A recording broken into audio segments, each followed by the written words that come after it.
Hello, hello, and welcome to Haydn Behind the Music Stand. I'm your host, Patty Ryan, and with me is Danbe Lee, who is a freelance cellist in the Houston area. She is also adjunct faculty at Houston Community College and is a cello section coach with many youth orchestras in the area. And we'll be talking about her love for food and trying new cuisines. Welcome, Danbe. Thanks for being here. Thank you. Hi, everyone. So, Danbe, I just remember you in the cello hallway at Rice University and also in just, being a member of the Rice University Shepherd Orchestra and just being in our cello section together. I didn't really get to know you until later in the year or something. Yeah, I remember it the same way. We weren't really talking to each other until we got to Damian's class, right? Right. Just shout out for Damian Blatter. He's like one of nicest, teacher at Rice University. The best. Yeah. And so we took this class together, but we also were taking excerpts class together. So it was just such a pleasure to finally get to know each other and hang out. And at first I was like, oh, I don't know Danbe. I don't know her at all. She's a Hobig student. And I was like, oh no, she's totally chill and she's great. No, same for me. Like the first memory I have of you was at that, the cello excerpt class in the beginning of the year. We get together and introduce each other and go over the orchestra audition repertoire. Yeah, I remember it being like so nervous, and like that was my first time meeting everyone in the cello department. And I particularly remember you because you introduced yourself as a second master student. Yeah, which I was there for. So I was like, oh yeah, there's another person like me. I was like, oh, I wasn't the only one. and then later on, you posted a picture. We took a picture, a selfie, a chelfie, I guess. Oh my God. I didn't know that was a thing. I can't remember if it was during intermission or like after the concert or before the concert, but it was my first ever orchestra concert at Rice, and we took a group selfie, all the cellists that were in the concert, and then you posted it on your Instagram, and I remember like that being my first ever like, oh, I'm part of this cool cello group. During the tour too, like you kept on posting pictures of us all together, and that was like, yeah, my very vague but pleasant first memory of yours. Oh, I wanted to capture the moment because I knew that this was a unique and special opportunity. Yeah. So the Rice Shepherd Orchestra went to Carnegie Hall and performed, and we were doing a lot of practicing and a lot of rehearsing to prepare for it. And we all had to audition to be included in the orchestra to go. So there was a lot of kind of pressure on us. And so the fact that we were all going together, I just wanted to make sure that we were documenting it, I guess, at least. Right. You know what I just remembered? So, we had that little Slosky piece, right, in the repertoire? The Concerto for Orchestra, yeah. Yeah, so I just remembered that I broke my bow during a rehearsal. Is that right? Yeah, no, in the middle of rehearsal, we were like getting ready for that big cello entrance with all the down bow chords. Yeah. And then, like my bow just snapped. I was so shocked, and everyone was just like into it, playing and everything. But then I was just there frozen. Oh my God. How did I forget this? Yeah, I was just looking at Ben Francisco, like he was my jam partner, and I was just looking at him with this face. Yeah, that was a fun memory. So wait a second. So what ended up happening to that bow? Because I obviously had forgotten. Yeah, no, I went back home to Korea where my uncle owns a store. So the people there fixed it. So I still have it. I don't use it as my first bow, but I still have it. It's in good shape, I guess. But did it break the tip? Yeah, the tip. And I think what had happened was it was already broken, which I didn't know about. And then, the part that was already broken kind of snapped into pieces. And then they were able to just, stick another piece of wood. Like a splint. Yeah. Wild. I know. I just remembered. I forgot about it until just now. Wow. So some good and scary memories. I enjoyed that time, my first semester in orchestra. It was so fun. Yeah. So my funny memory stems from getting to know you through that experience in orchestra. I remember that you started bringing the Trader Joe's green tea mints out to everyone. I never tried it before, and I had one and I was like, oh my God, these are so good. And so I started doing that too. Like I would also copy you. And so now I always carry them around and I pass them around whenever. I love love those green tea mints. It's so good. But yeah, we'll talk about it later. But, I just love sharing the experiences that I have through food. And yeah, when it comes to like discovering new things, I always try to like bring it to other people and like see what their reactions are like, if they like it or not. And like if they like it, great. Like we're sharing the same experience. So yeah, I like to do that. Danby, do you have a funny... Yeah, I mean, it's kind of similar because your love for boba is legendary. Yeah, no, seriously, it's very well known. And one day, I think this was right before Damian's class, I think by then we were like texting each other about like, assignments, and then we would just check in with each other. And one day, Patty was like, do you want boba? Out of the blue, right before class. And I was like, I mean, yes, of course, why not? Like, how can I say no to boba? So yeah, like she just randomly brought a cup of boba, and it was just really nice of her to do that. In general, I appreciate those acts of kindness, and that really brightens my days. Oh, thanks, Danby. That's so sweet of you. Danby, are you ready now for some Spitfire questions? Yes. Okay. Mozart or Beethoven? Beethoven. Shostakovich or Prokofiev? Prokofiev. Netflix or video games? Netflix. I'm really bad at video games. Oh, okay. Yeah, no, very bad. Basil or cilantro? Okay, this is really tough to choose because I can't lose either one of them. It's me being indecisive. And also, yeah, there are different cuisines that use, both. Yeah. But like when it comes to things like pho, I can't give up on either of those. Yeah, you need both. Yeah, I definitely need both in my pho. I mean, okay, I guess if I were to pick one, if I had to absolutely pick one, I would go with basil. Okay. Yeah, I would go with basil because there are just so many different cuisines that use basil too. Harry Potter, Star Wars, or Lord of the Rings? Star Wars. Okay. Symphony or chamber music? Symphony. Coffee or tea? Tea. Boba specifically, yes. Right? No, I'm just kidding. Yes. I enjoy coffee, but I have to have milk and sugar in my coffee. Oh, okay. I'm sorry to offend all those coffee lovers out there, but I just need those two. It's just too bitter. Yes. Yeah. Favorite practice room? Okay, at Rice, I would say the double piano room on the cello side because it's just so much more spacious and it's carpeted. Okay, at CIM, there was this organ practice room in the basement in the bunker. We called it the bunker because it was concrete floor, no windows, of course, obviously, because it's in the basement. Yeah, it was just like so boomy, the worst acoustic ever. But you like practice room. You like practicing there?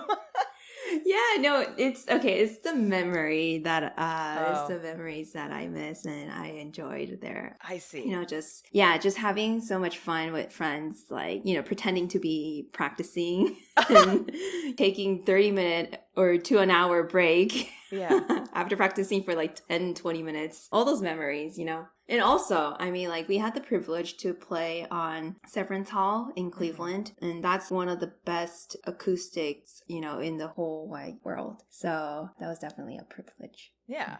Favorite professor shout out? Steve Gaber and Desmond Hobeck. I love both of those people so much, and they've helped me in so many different ways. Mr. Gaber helped me really become more confident in my playing and just like enjoying as you perform for other people. That part I didn't really have until I met him, and he really encouraged that side of me just to, be out there, get out there and play for people and enjoy that moment. And then, yeah, Mr. Hobeck, I mean, of course, Mr. Hobeck is one of the best pedagogues out there, and I really appreciated him because he helped me become my own teacher in a way. He helped me a lot with, how to practice and how to be more efficient when I'm practicing and all that. So, yeah. I miss them both. Oh, yeah. Most inspired musical hero of any genre? So there's this Hungarian cellist, Miklos Perényi, and I got to see him perform live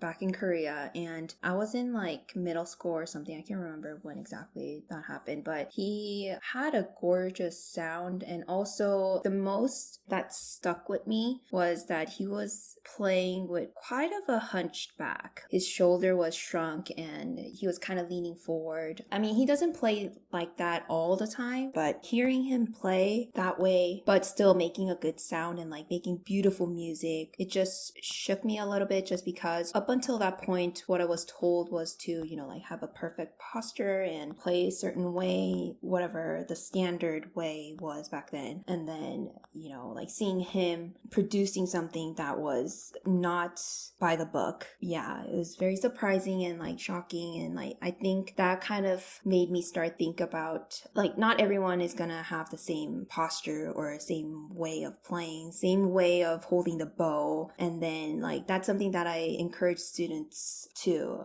everyone's built differently, and you can't, always have a perfect bow hold, or, no, who knows what the perfect bow hold is, who decides that. So I think leading up to my career, I guess like teaching students, other students, like it really helped me a lot in the sense of realizing that everyone is going to be different. Everyone's going to make different sound with different posture and all that. And like, he just made it possible for me at the time. So yeah, it's not one size fits all. It's what works for your body. And technique is not a prescription by any means. It's really a realization of who you are physically with the instrument. Because as you say, everyone's different. It's a growing phase of learning who you are. And it sucks sometimes, but but then you figure it out. It's painful. Yeah.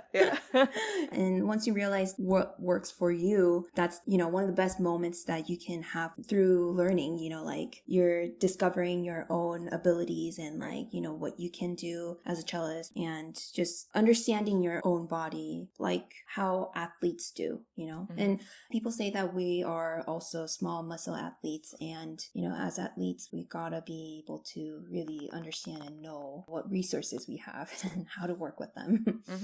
Most transformative performance experience? The Tchaikovsky Six Symphony that I played at Verbier, that was probably one of the most memorable one. The one thing I remember from that performance is that I was just really in awe of how synced I was with everyone else. So Valery Gergiev, he conducted this concert, and this was like 2015. That was my first year at Verbier Festival. The rehearsals weren't as memorable. He was like late to the rehearsal, and I guess that's a typical of him. During the concert, on the other hand, it was like, I don't know what he did. I don't know if it's him that did it, or like if it was all of us on stage doing it together. I'm sure like both. But yeah, I just felt like everyone was in sync, and we were just really feeling that music. We were experiencing the same thing as one. And towards the end of that Sixth Symphony, it's the cello section like gradually fading away, just dying away. And at the end of that movement, it was silent for a long time. The audience were feeling the same way. All of us were feeling the same way. And then I felt complete. There was nothing to add on to it or take away. As it is, that was it. It was good. There was nothing more, nothing less. I don't know how to describe it. It's one of those things that you have to be there to feel it and to experience it. What I take away from your story is that, it is really difficult to describe a transformative experience, right? But people assign to the Tchaikovsky Pathétique Symphony number 6 to be him almost predicting his death in a way. The third movement's the crowd pleaser and really fast and exciting, and usually people clap after the third movement. Right. But then there's this fourth movement, Lament, that goes on, and it's just so sad and so heartbreaking. And as you say, the basses and cellos at the end, we finish it, but the basses actually have, the pulse. Yeah, which is, a pulse that's fading away, a heartbeat. And so I connect that to this idea that you and your cello section, you in the orchestra, you with the conductor, and you with the audience were all sharing that same heartbeat together. And that's probably what was so special about that moment with that piece too. Yeah, it was such a perfect piece, perfect moment to really feel all that. It's very rare to have that, like, because 100 of people will have to feel the same thing, do the same thing, and be present all at once. So it was one of the best like highlights of my musical career, just to be able to experience that. Yeah. Okay. Next piece you'd like to learn? Actually, I have a bucket list in terms of repertoire. I love to finish up all the Mahler symphonies, all the Beethoven symphonies, Bruckner. I've only done like 2 Bruckners. You know, the thing is about symphonies, like learning and getting to play them, you need the whole orchestra. And I didn't realize this until I guess I graduated, and I took it for granted that, you know, like I had the chance to play any of the repertoire that they were offering. And sometimes, you know, like in school, orchestra can get very tiring and kind of daunting, you know. Even though I love orchestra, being in school and having to do all the work that you're supposed to do, and on top of that, like going to rehearsals, it's just a lot. But I took it for granted, and then sometimes I would be like, oh, I don't want to be in this rotation, and you know, I'm not really enjoying this repertoire, blah blah blah. But yeah, I miss those times, and I don't know if I will ever get to finish the bucket list, but yeah, you those will. are some things that I would. Yeah, you got a lot more life to live, Danbe. So yes, it's possible. Yes. If not, I'll just play along a recording. You know. Not quite the same. Not quite the same. I know. Okay, Danbe, you made it through the Spitfire questions. Congratulations! Yay!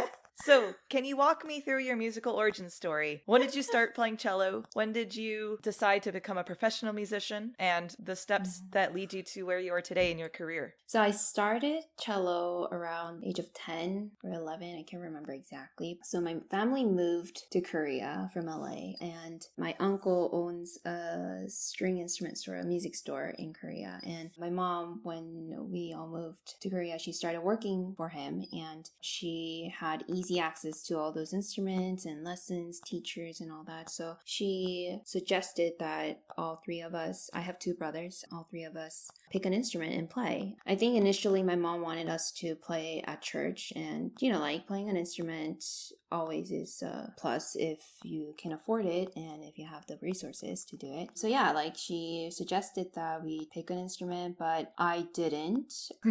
And at the time, I was already going to music school for piano, and we didn't speak the language when we first moved. So music school was also offering Korean lessons. So like we would go there and learn Korean and also piano. And that was good enough for me, I guess. And then so I kind of refused my mom's suggestion. Yeah. But my younger brother, he's the nicest one out of 3. And he would always, you know...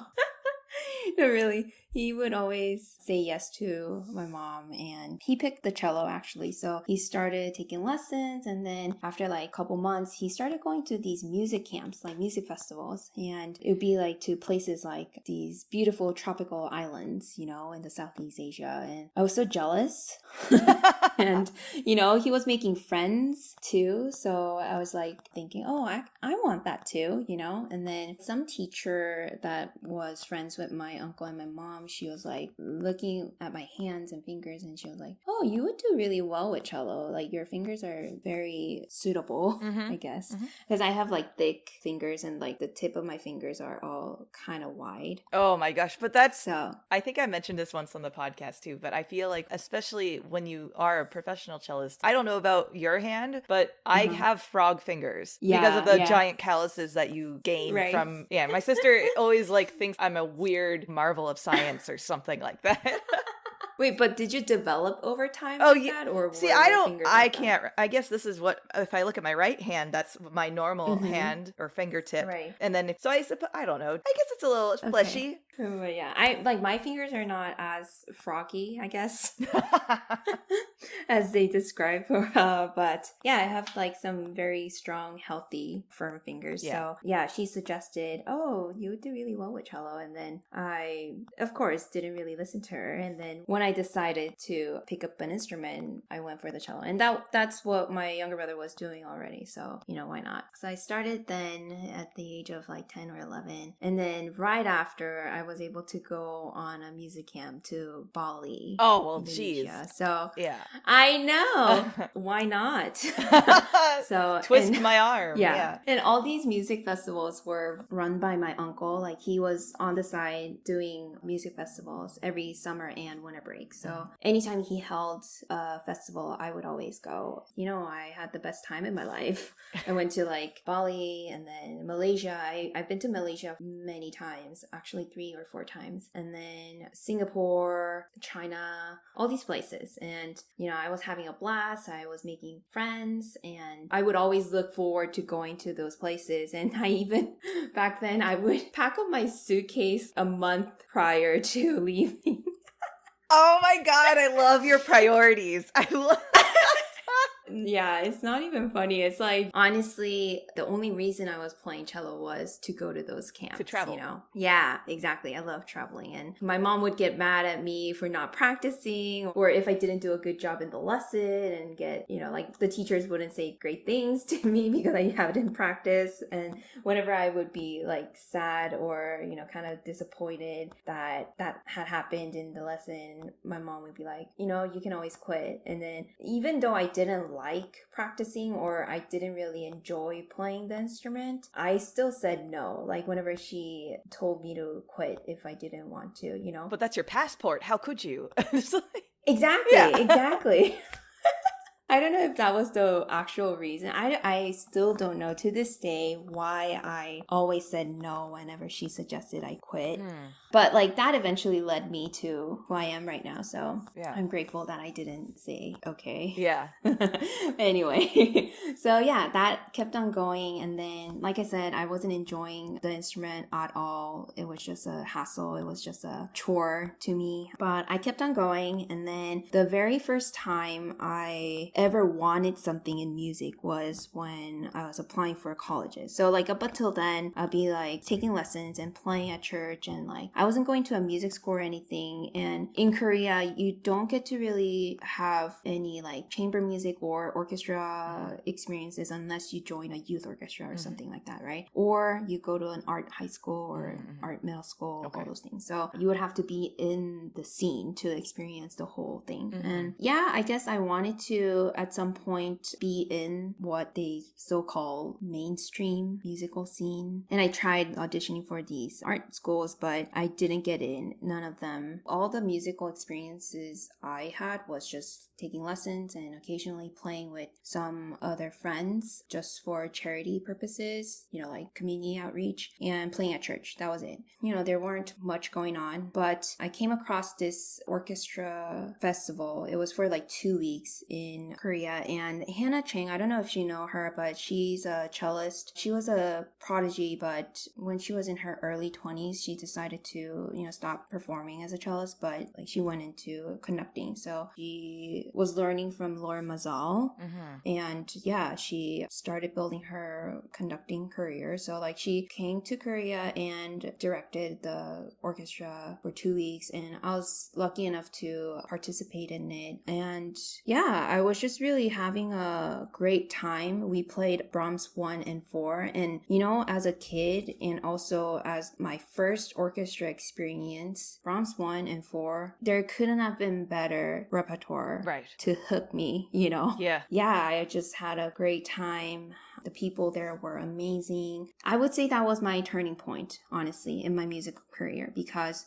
I started realizing, okay, this is my passion. I love playing with other people, because up until then, I was just playing by myself, mainly. It was just solo rep. Yeah, like orchestra was a perfect way of getting to enjoy music and still, perform and make music. Yeah, so like after that festival, then I started to gear towards orchestra playing. And that's when I started looking up schools in the States to just, learn from the best, I guess, in terms of orchestra musicians. And I came across this magazine article about the Cleveland Orchestra. It was just so random. I just picked it up from my uncle's store and I started reading this article about them because they were doing a tour in Asia back then, and they were giving a concert in Seoul. So yeah, they were talking about all this history that they had, and they also mentioned CIM, Cleveland Institute of Music, which a lot of the faculty members are from the orchestra. So I started looking up for for CIM and some other schools, but CIM really drew me because it was one of the best orchestras in the States, and I just, If you found inspiration from orchestra to even pursue music, it's like, well, you got to study with the greatest. Exactly. Yeah. So, yeah, that drove me to start studying abroad, I guess. And also, like, deep inside, I always wanted to come back to the States, and that was like my way of moving back. So I started looking up all these colleges, conservatories, and I ended up just auditioning for 2 schools, which was CIM and Peabody. Luckily, got into CIM and I got to study with Steve Gaber. He's the former principal of the Cleveland Orchestra, and he's the nicest person. Yeah, I really enjoyed working with him, and he really helped me a lot with orchestra playing. He's great with excerpts, and yeah, starting from CIM, I went on and trained for those auditions, and then that kind of led me to Rice too. Like, Rice is another great school for orchestra playing, and Larry Rockcliffe, he's one of the great pedagogues out there. So yeah, I was grateful to come to Rice and study with Mr. Hobig. Desmond Hobig. Yes. So yeah, like, after coming here, I started teaching more as a master's student just because, I had to support myself, and I never thought of myself becoming a teacher, full-time cello teacher, right? But throughout the time at Rice, I kept on my studio going and growing. And I mean, I always thought that after graduation, I would get a job, right? I mean, that was my hope and that was my plan, but that didn't happen. After numbers of auditions, it didn't work out. And then after graduation, I think I was lost in a sense, because all that time, for 8 years, I was always working towards a goal to become an orchestra player. And that didn't happen. I was no longer a student. I didn't know what to do with my life, but I still had to teach, and all of that, like, all of that combined, it made me think, what is it that I really want to do with music, with cello, And that was the first ever time that I actually sat down and, like, think seriously. Okay, I would love to become an orchestra player, but who knows? Like, I don't know if I will be able to actually achieve that goal, and I have to learn how to be okay with that, Okay. Like, like, I feel like back then I was like just focusing too much on the fact that I didn't achieve a goal that I was pursuing, and it kind of shook me a little. And then I'll be like, oh, I don't have a goal anymore, or I don't have a purpose of playing the instrument, or like, I was just a little lost back then. And then anytime I would feel that way, there was always that event or a gig or a festival or anything. It would come up, and then it would always drive me back onto that path. I would be thinking about getting a job, an office job, or becoming an orchestra teacher at a local public school, all these things, which are great, but anytime I would start thinking about doing something else, randomly I would get a call and get asked to play at a music festival or play at Sarasota Orchestra. These incidents would happen like very last minute. Like, for Sarasota, I got called the day before I had to fly out. Wow. And things like that. Whenever I feel lost, I would always just, look right ahead and just look towards what I really want to do. Everyone can get lost now and then. And for me, it didn't happen until after I graduated with my second master's degree. And whenever would I think about what I really want to do with cello if it wasn't for that time when I was trying to figure out life, figure out cello, and just everything in general. Adulting, let's say. So that was a time where I really, became more serious about becoming a professional musician. Because, when you're in school, for me, I didn't really think about the other aspects of becoming a musician. I was always just thinking about my next lesson, or this jury that I had to play, or the recitals that I had to play.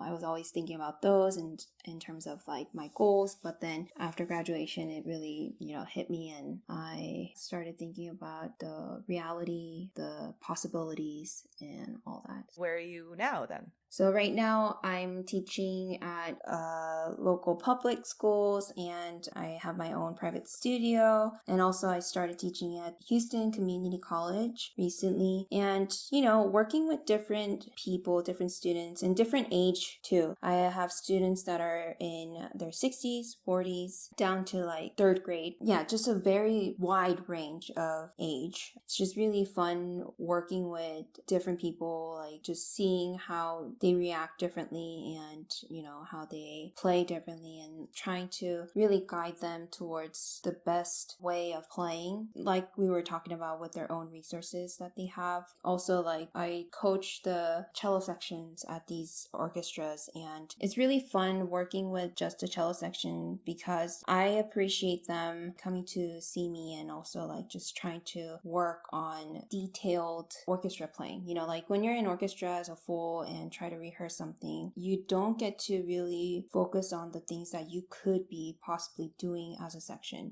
And I think for students their age, unless you have somebody to guide them towards that goal, playing together as a section and like discovering all these little tips and tricks to help the whole orchestra play better and sound better and all that. Yeah, it's just really fascinating getting to share my knowledge and my tips with them. Yeah, it's been really fun. I just miss performing in general, and whether that's an orchestra or a chamber ensemble or a quartet, I just miss performing. Putting myself out there is not my cup of tea, but the desire to perform made me just become... Oh, sorry. I just, as you were saying earlier, take some things for granted when you go to music school, and one of which is performance opportunities. And it's almost as if it's overflow of opportunities when you're at school. It's almost too many. Right. But then if you're in a position such as yours, where mainly your income is private studios and teaching and coaching, you have to cultivate your own performances, right? And so that's either cultivating your own performance independently is no easy feat. As many positive things that come out of music school, I think one of which might be a slight criticism is that it doesn't quite prepare students to understand a life without the institution there. Yeah.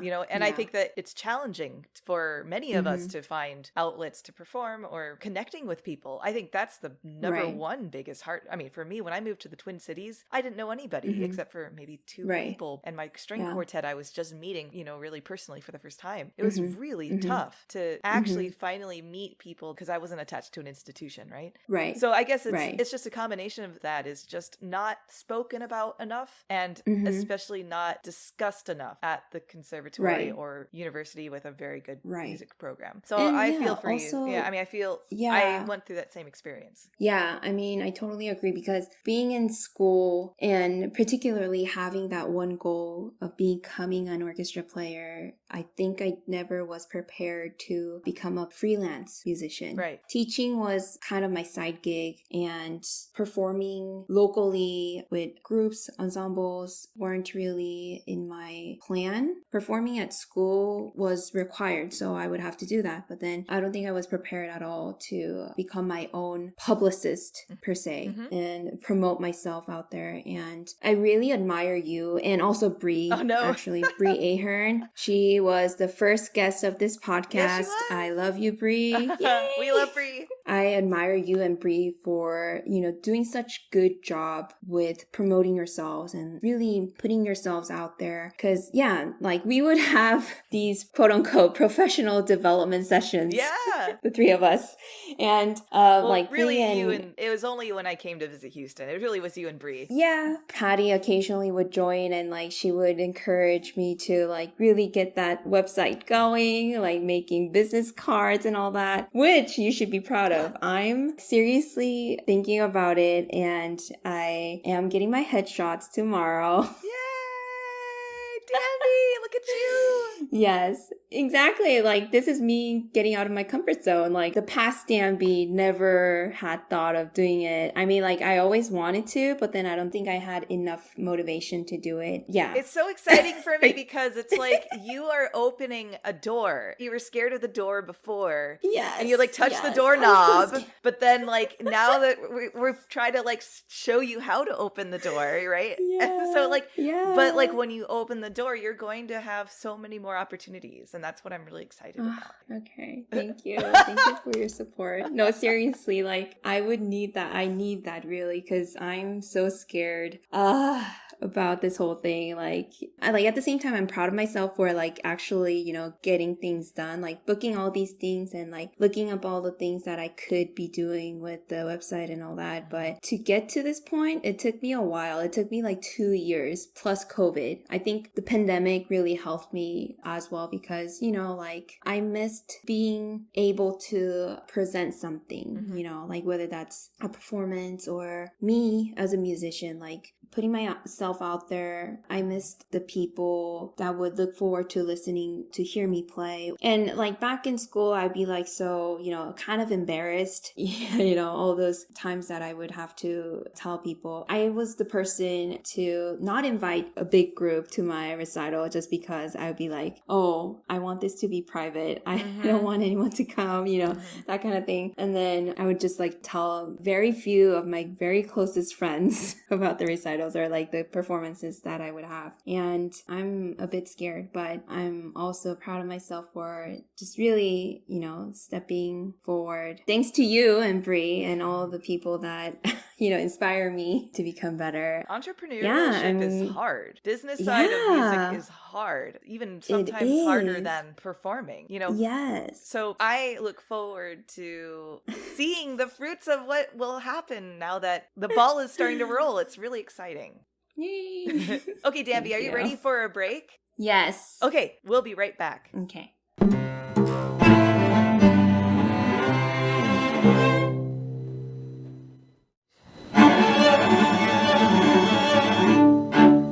Welcome back from the break. So, Danbe, you want to talk about food? Yes, of course, always.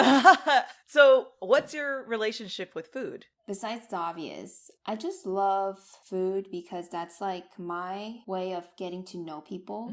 I just open up more to others when it's done over a dining table. Okay. Or with a meal. Why do you think that is? I really don't know. But I mean, I'm just assuming that, like all the memories I have just sharing food with people, my family, my friends, anytime I do that, it's always a good memory. I mean, I guess there are people who would, but like I always had associated eating or sharing a meal as something. It's an activity. It's a great way of getting to share your thoughts, your days, all these conversations that I would have with people that I'm sharing the meal with. It was always a pleasant memory. For me, it's just, food is happy. Food is always giving me sorry about that happiness. Yeah. That's okay. Hi, Sushi. Hi, Sushi. Okay, obviously I'm a foodie too, so it's totally in absolute agreement. But when you do have a family meal, do you normally cook or do you have takeout or, what's your kind of go-to? Well, I haven't been really, I guess, living with my family since college. So up until then, when I was living with my family, it was always, my mom or my grandma cooking for us. And I don't think I never cooked for my grandma or my mom, ever. That's, Oh no, I feel bad.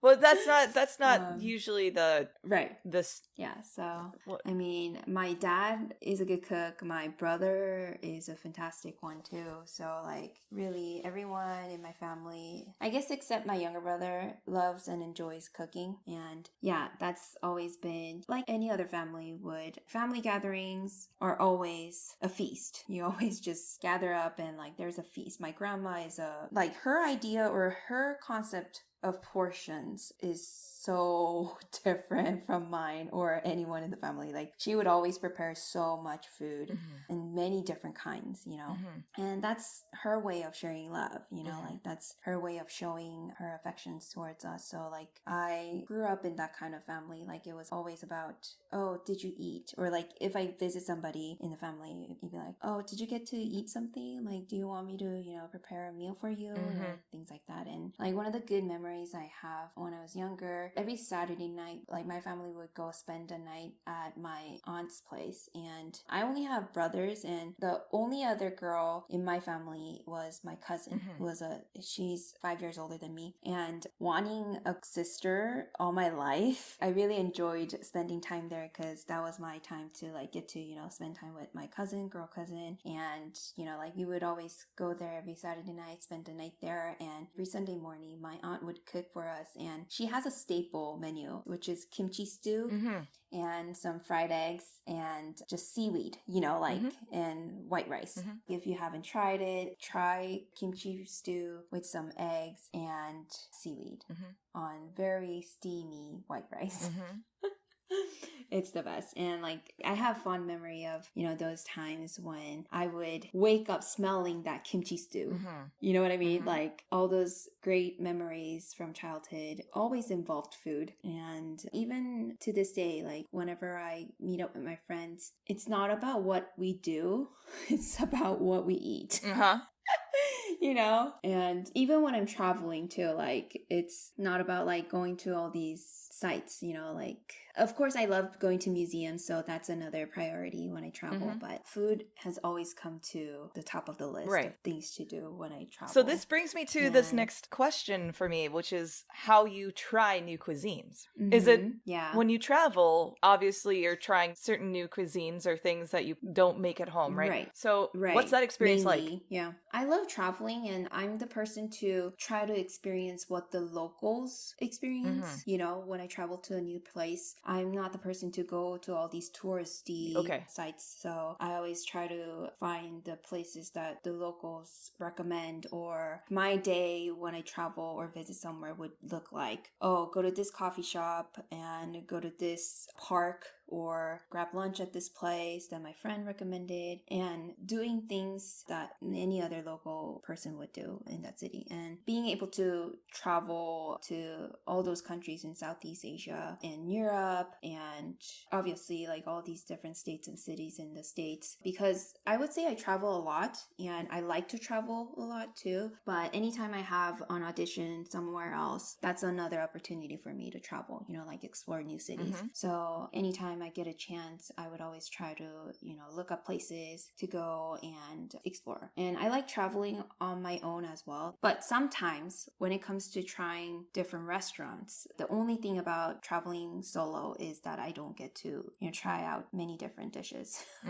Sure, right. So that's why you like having a family meal, because you can try multiple things all at once. Exactly. So going to, let's say, Thailand, just like any night market stall, all those great street foods I would enjoy. And I've been to Thailand for mission trips for like, I think 3 times total. But there's this one restaurant in like middle of nowhere, and it's always on the way to that village we used to go to. Yeah, it's just this very random, and they don't even have a sign for their restaurant. Like anytime we pass by, we would always stop by and have a meal. But I had the most amazing, like the best basil fried rice there. Because it's different, like different cuisines that you try in the States. And, when you actually get to go to the place that it's like from and authentic. Yeah, it's so much more authentic. It's so much more, flavorful. They use the local spices, and it's just a whole another experience,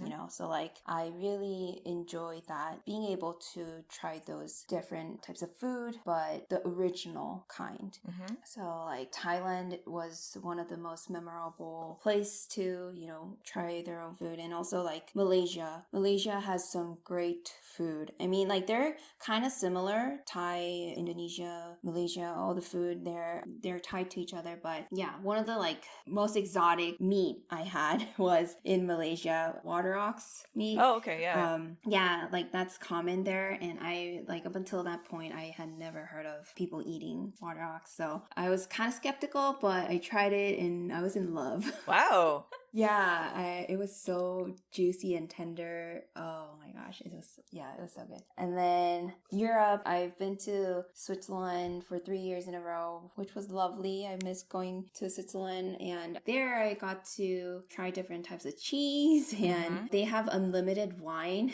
So it's like you just like munch on cheese and like fondues. Or like one of my favorite dishes from Switzerland was raclette. It's a type of cheese. So you cut that cheese wheel in half and then you attach to a heater that melts the top surface of the half wheel, and you just spray that on top of whatever you choose, like protein, beef, or even potatoes, like all these vegetables that you want. And it's so good. It kind of sounds too greasy at first because it's a whole blanket of cheese just on top, and it's kind of like that stinky smelly cheese, but I don't know what it is. It's so good. And when you have white wine with it, it's just like it's perfection. Wow. It's so good. Noted. Yeah. What else? Like, oh, England, the Sunday roast.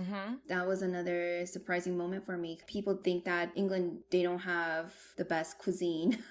And, you know, like all people know is fish and chips, which are great. One time, my friend and I went to a restaurant because she studied there and she wanted me to try Sunday roast on a Sunday. And it's a meal that Christians would have after Sunday service to break the fast. That's one of the cultures there, and they only serve it at restaurants on Sundays. And my friend let me try it, and it was so good. I love Indian food. I didn't get to travel. I didn't have a chance to travel to India yet, but I would love to. So this is my next question for you is, what country would you travel only to try their cuisine? Italy for sure. I've never been to Italy, but I would love to try just anything really.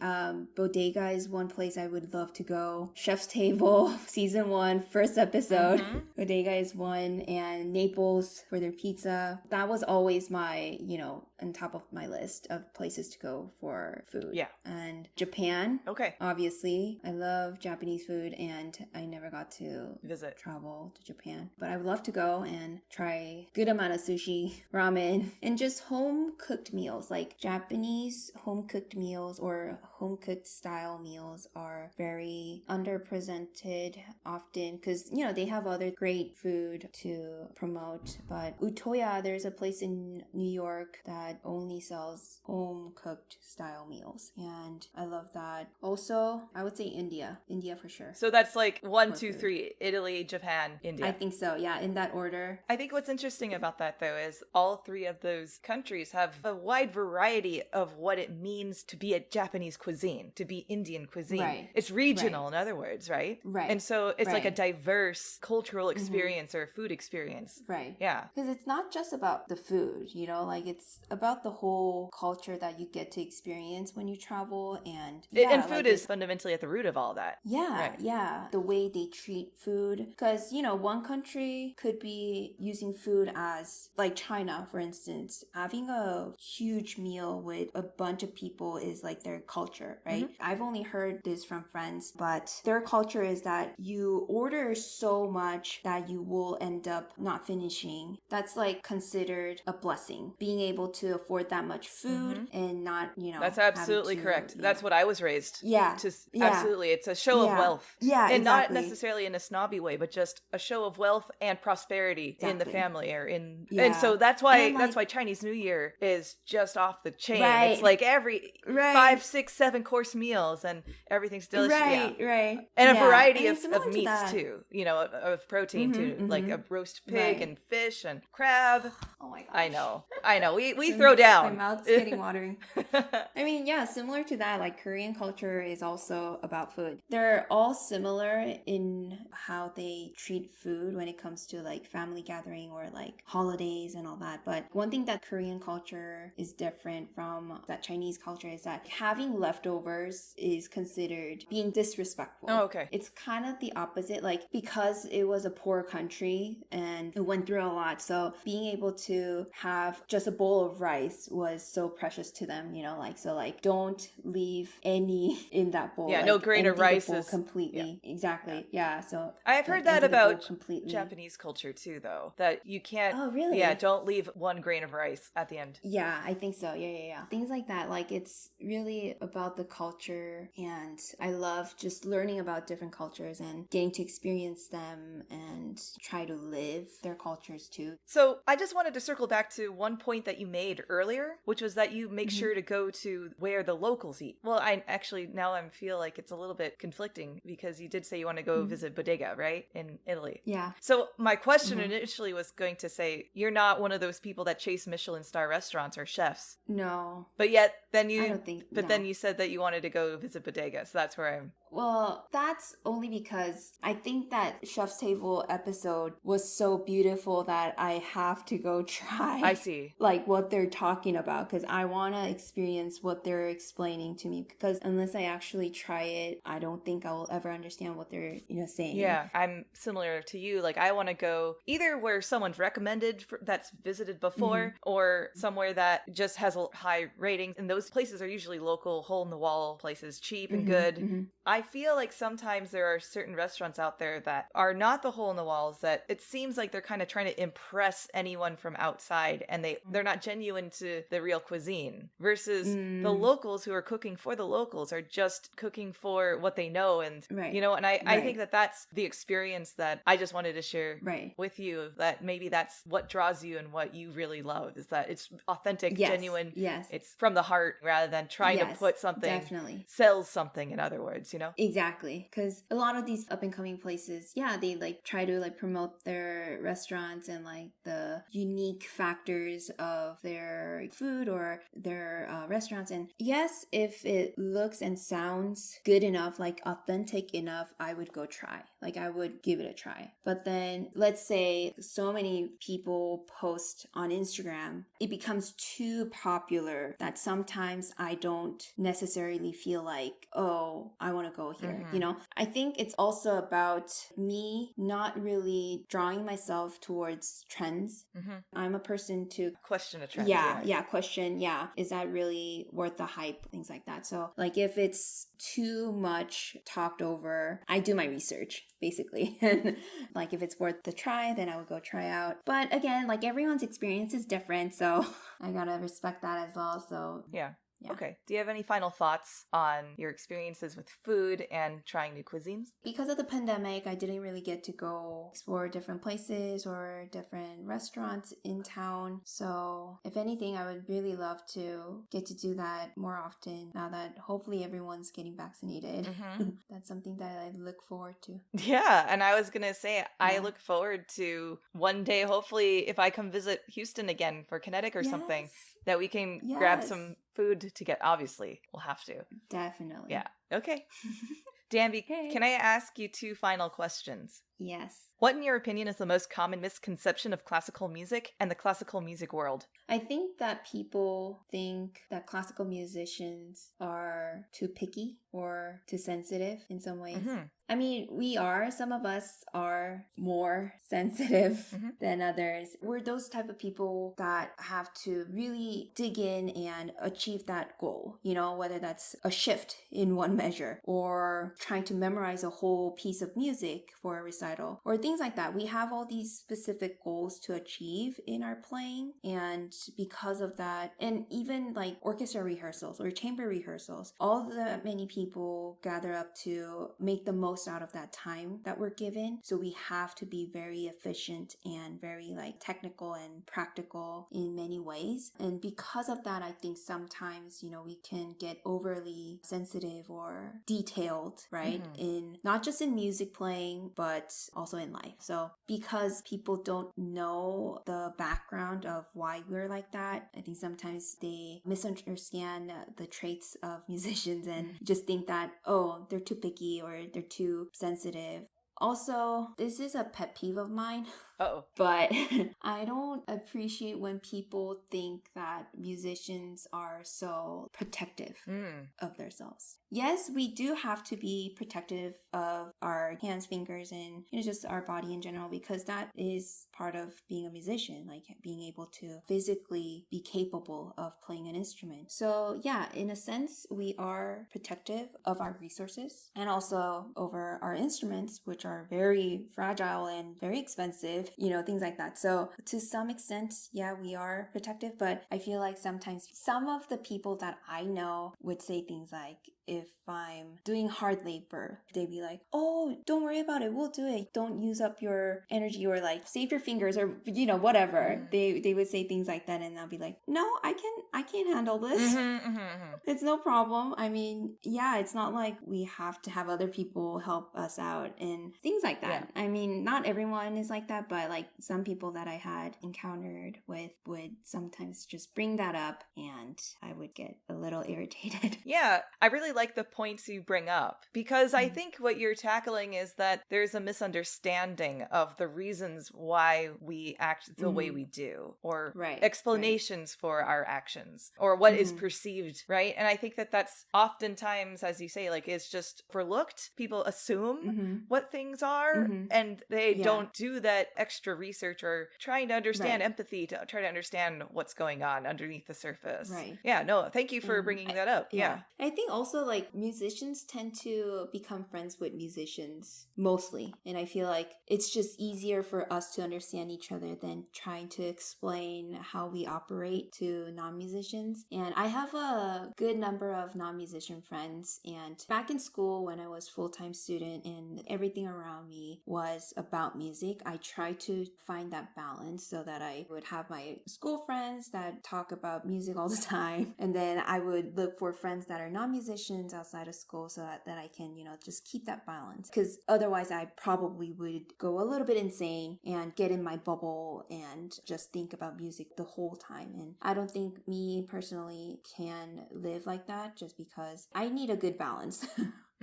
In anything, really. So that was one of the things that I strived for when I was in school, and I didn't get to really understand why musicians are the way we are until I made friends out of school, like non-musician friends, because they operate differently, and I would just assume that they would know how, or like where I'm coming from, or what I do, why I do what I do. But after years of having conversations with non-musician friends, I started to just realize, oh yeah, musicians are a different species. We just think differently, we operate differently, and because of that, I think we tend to get into our own world and keep that bubble insulated, kind of small, tight. Yeah. Okay. And my second question, after all the impact that COVID has done to classical music, what do you think is something positive that will enhance and carry on in our profession? One thing that comes to mind is just having different platforms to just reach out to the audience, really. Whether that's teaching, whether that's performing, or just connecting with audience through Instagram even. Like some musicians try to reach out to their fans through Instagram, and, having conversations outside of concert halls. Being able to have that many platforms to really put ourselves out there has become a very positive impact. And we're now learning ways to play concerts online and teach online even. I mean, I have a student who lives in China. She used to live in Houston, but her dad's company led her family to move to China. So like we would have online lessons on Zoom because she wanted to continue with me. So like, yeah, why not? Zoom is there and it's good enough quality. So yeah, like being able to make that possible is something that we didn't have before. And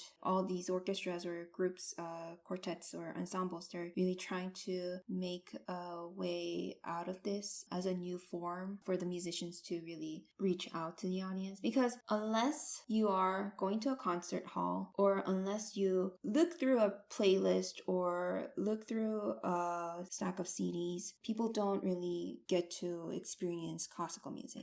And to be able to reach out to many different audience, not just the regular concert goers, but to people who don't necessarily think of getting out there and going to a concert, just being able to reach out to those people is something that I think has become a very good thing. Yeah.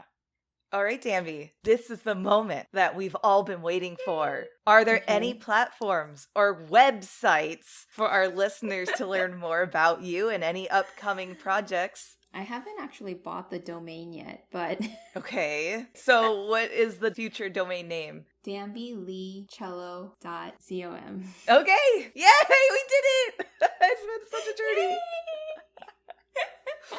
Great. And if you've enjoyed listening to this podcast, go ahead and press that subscribe button and leave a review on Apple Podcasts. The reviews and ratings help this podcast be more visible to others, and it's a free way to support this podcast. Another free way is to tell your friends and family about it, and you can always become part of the Haydn Behind the Music Stand family by donating to our Patreon page at patreon.com/Haydn Music Stand. Don't forget, there's a Spotify playlist available that contains all the pieces we've discussed on the podcast. It's all really great music, and the link is always in the description of each episode. Follow us on our social media, Facebook, Instagram, and Twitter, all at Haydn Music Stand for more content. Danbe, thank you so much for being here today. Oh, thank you for having me. It was such a blast. Yeah. Yay.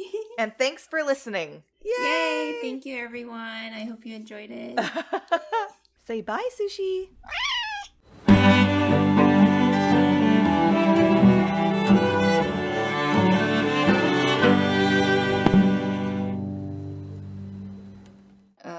Local community college. So right now, I teach at Houston Community. That's going in bloopers for sure. That one. No.